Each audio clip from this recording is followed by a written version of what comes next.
that missions have,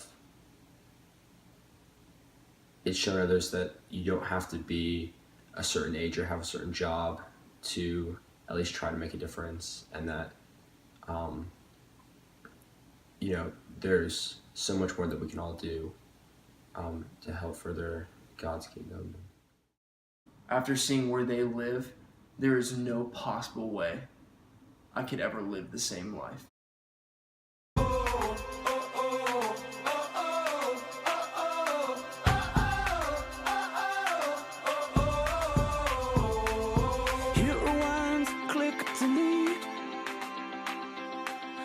Face to face with the younger me. My name is Todd Powers. Hey, my name is Richard Jonas. I'm James Lewis. Hi, my name is Svenja Fennig. Hi, my name is Allison Larson. I'm Carson Null. Hi, I'm Lexi Jack. Parker Sylvester. Hi, you're Clinton. Hi, I'm Maya Machin. I'm Jackson Wakefield. Okay, I'm Paige Sylvester. I'm Kat Powers. Hey, I'm Abby Michael. I'm Sean Curry. I work over at Stone Creek Church and I am the Missions Ministry Assistant. I'm the Associate Student Director at Stone Creek. We both led the Guatemala trip to Hope for Guatemala in Zone 18 this spring break, and we took 41 Stone Creek students. A lot of students.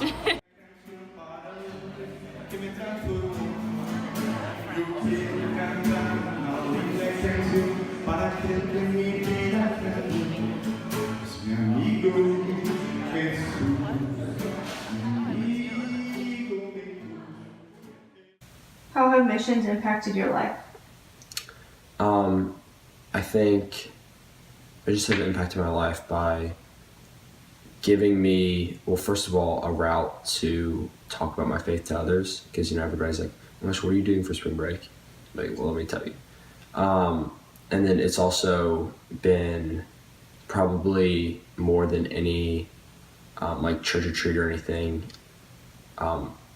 First of all, a practical way to live out my faith, and then also something that continually grows my faith and shows me that I really don't know anything. My friends were able to go this year over spring break, and seeing them come back was just so incredible. They've told me numerous amount of stories about their experience, and it was just so amazing. It was very life-changing for them, seeing how privileged we are compared to other parts of the world. It's a night and day kind of thing. If you go, you're not going to come back the same. You're going to come back in a much more better and life-filled way. And honestly, I would really encourage everybody to at least, it's not for everybody, obviously, but I would encourage anybody and everybody to at least go on one trip, so that they can see that we're not the only part of the world, that other people in other places, they're human too.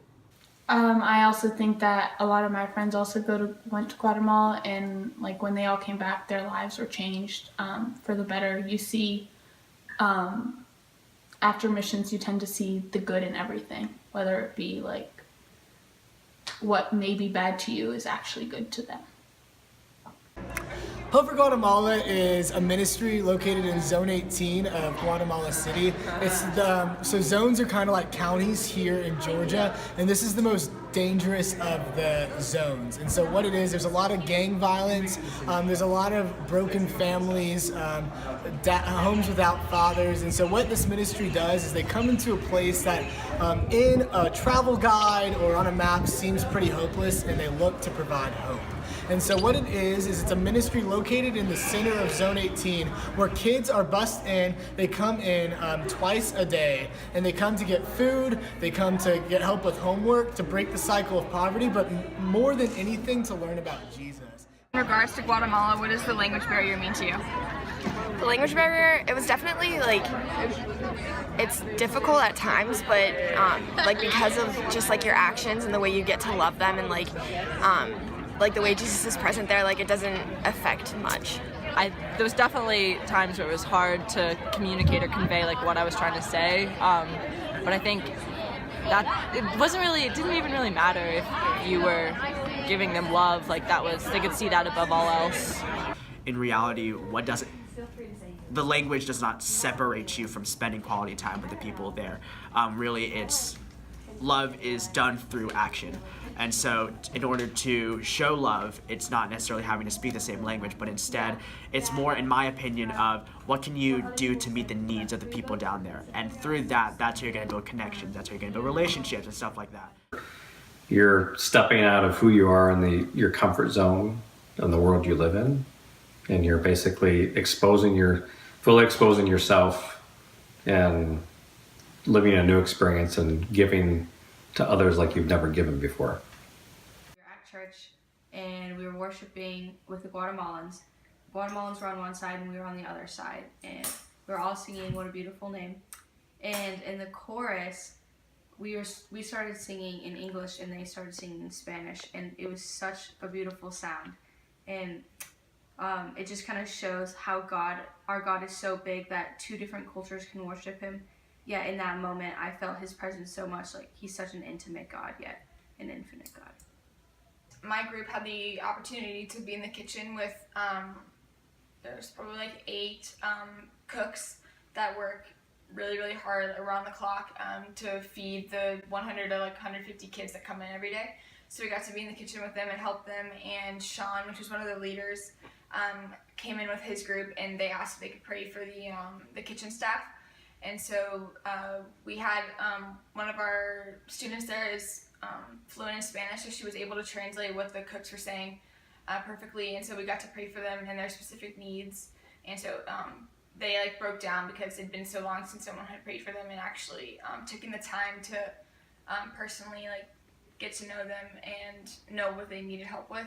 So it was just a really powerful moment, just to see like God's love in that way.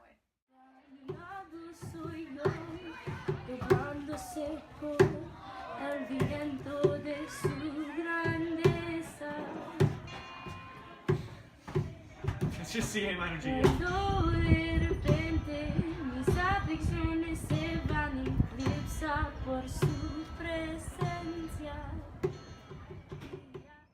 With someone who hasn't experienced God, what would you say from your experience? Or what would you tell them? He loves you, like, no matter what, who you are, like, exactly where you are in life at that very moment. Like, he loves you more than, like, anyone on the earth has ever loved you or ever will. And just that, like, he can do amazing things, like, if you allow that.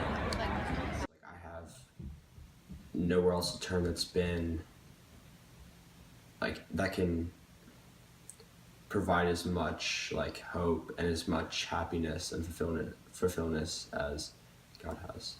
I don't think you know joy until you know God.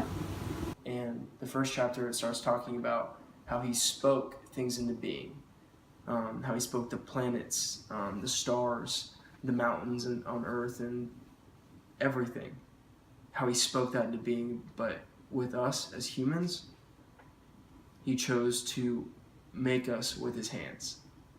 He chose to get down here with us and choose to handcraft us because of how much he cared about us, because of how much value he put into us. And because of that, I want to show that to everybody.